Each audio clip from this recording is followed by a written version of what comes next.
Upper Big Tracadie is facing an uncertain future. Many people have moved away from the historic Black community, leaving a lot of houses empty and abandoned. Not one child lives here now. But there is some hope for the future and plans to keep Upper Big Tracadie on the map.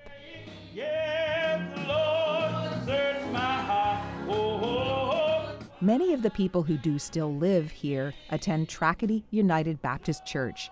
At this Sunday service, the pews aren't even half full with worshipers, but the message is about keeping the faith to keep the community going. As we get smaller, we still need to be united. We still need to be together.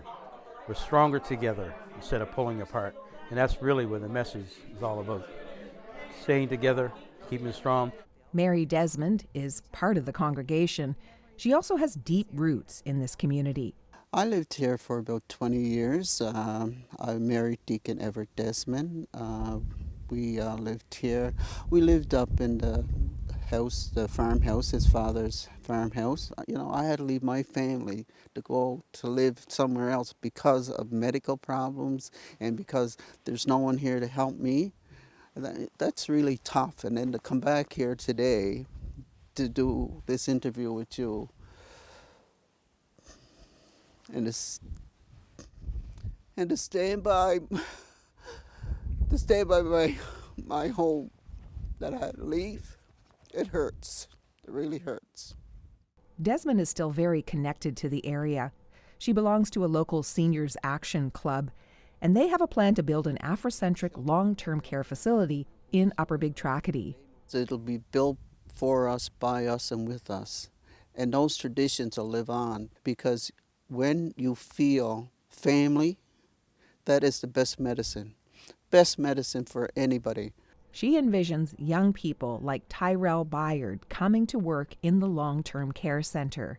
He's a nurse at the regional hospital in Antigonish. I personally would love to come back home and work.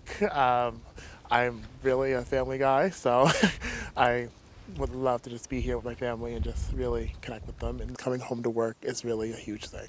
And to hear him say that he wants to come back is going to make me work even harder. To help keep the land available, the Upper Big Tracadie Seniors Action Club is working on a land trust, a nonprofit that would acquire and manage the land the community was founded on. We don't want people to come in and, from away and take our land from us. We want to hold on to that land. Land is precious, it's valuable, and so that's what we want to make sure, that we have a land trust that is available for people in the Black community to hold on and to have land available to build. Owning land and making sure it's available to future generations is also important to Barry Day. Born and raised in Upper Big Tracadie, his 27-hectare farm has been in his family since the 1800s. He and his 4 sisters grew up here. Well, happy times, we, did a little biking, did a little fishing. Lots of kids around here then? There was then, yeah. There was lots of kids around here then. Yeah, every family had at least 6 in the family, some more. Day raises cattle, and for decades, he's been improving the quality of his herd. He plans to keep farming until he can't anymore, to possibly pass it down to his son or maybe his nephew.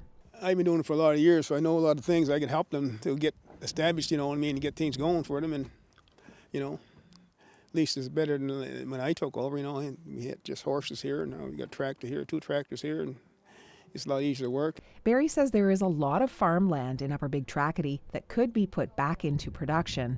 It could be another draw to bring ambitious young people to this community. Hi there. A few roads over, Shirley Desmond and her family are also thinking about how to get a younger generation to come back to UBT. Now 71 years old, Desmond raised her 6 children in this house single-handedly.